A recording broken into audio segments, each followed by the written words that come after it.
Let's turn attention now to the war between Russia and Ukraine. The Russian President, Vladimir Putin, has signed into law measures to annex 4 Ukrainian regions into the Russian Federation.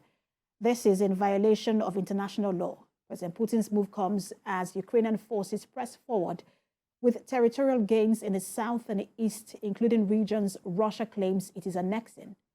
Earlier this week, both houses of the Russian parliament ratified treaties making Ukraine's Donetsk, Luhansk, Kherson, and Zaporizhia regions part of Russia. The formalities followed Russia-led votes in the occupied regions after 4 days of voting. The annexation drive comes as Moscow faces setbacks on the battlefield, with Ukrainian forces retaking land in the east and the south, the very regions Moscow is determined to control. And joining me virtually from Belgium to discuss the Russia-Ukraine lingering war is a global affairs analyst, Collins Winke. Good to have you join us. Thank you, Precious, for having me.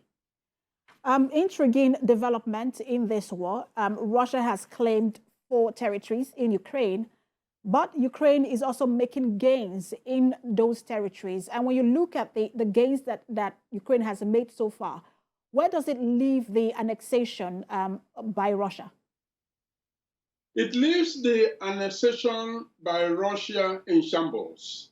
But we should be very careful not to undermine the prowess of Vladimir Putin, who has actually done this perhaps as a way of shifting the focus, shifting the attention away from the fact that day in, day out, the Ukrainians continue to win back territories that Russia had conquered. As a matter of fact, barely hours after signing the treaty, formalizing by Russia's standard the annexation, part of the territories within Donetsk, one of the regions that was, annexed, was actually won back by Ukraine. So that tells you a lot.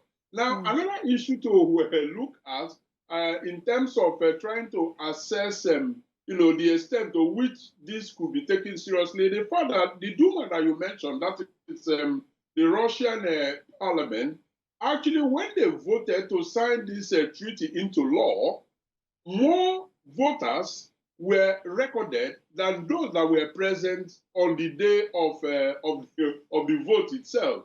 Of course, the chairman of the Duma later explained this to be, technical problem. But you see, the point I'm trying to make here is that this is more of a symbolical gesture on the part of Putin than actually very seriously, winning this war. And actually, it's also a way of, boosting the confidence of his soldiers and the Russian people that they are on the right track. But those soldiers are on the field and perhaps, know exactly what is going on. But let me ask you, we see that there is now a dramatic shift on the front lines. Ukraine insists on pushing ahead to reclaim these territories. Russia says, look, these are our territories now. We don't mind using, or will not hesitate to use nuclear weapons if you try to reclaim these territories. How bad could things get at the war front? Things could get very nasty. And from all indications, Putin is desperate. And when he says that the option of a nuclear weapon is not off the table, there are very good reasons to believe that he means it. Essentially, what he's saying is that he is going to fight with the last drop of blood in his body, and that last drop of blood is actually the nuclear weapon. It is also, from his end, a very strong message to the Western Alliance because in more ways than one, he has made it very clear that he is not just fighting Ukraine, that he is actually fighting the Western Alliance.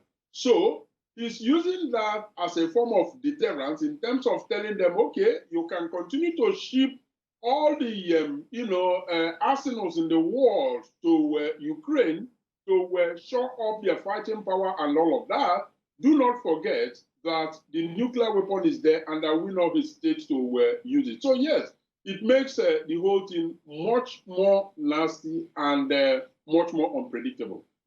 And the U.S. has promised to send military aid, additional military aid to Ukraine.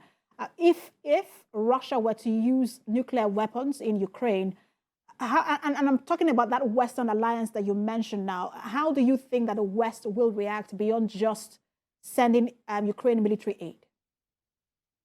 Well, I believe that both in Washington, D.C. and in London, as well as in Brussels, where I am right now, there's a whole lot of strategizing going on. As a matter of fact, tomorrow, the EU leaders are meeting to actually begin to weigh part of their options. And honestly speaking, if any analyst tells you that they know exactly how the Western Alliance is going to react, I think the person would rather be reckless. But one thing is certain, and that is that they are making all the assessments in the world in terms of the nuclear weapon capabilities of Russia and trying to match it up with that of the United States. So I think the prayer that everyone should have on their lips is that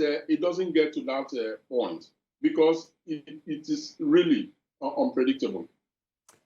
We're watching out for what would happen in this war, especially now that diplomatic solution has been ruled out by Ukrainian president. Thank you so much for talking to us, as always. Global Affairs analyst, Collins Oweke. Thank you so much for talking to us. Cheers.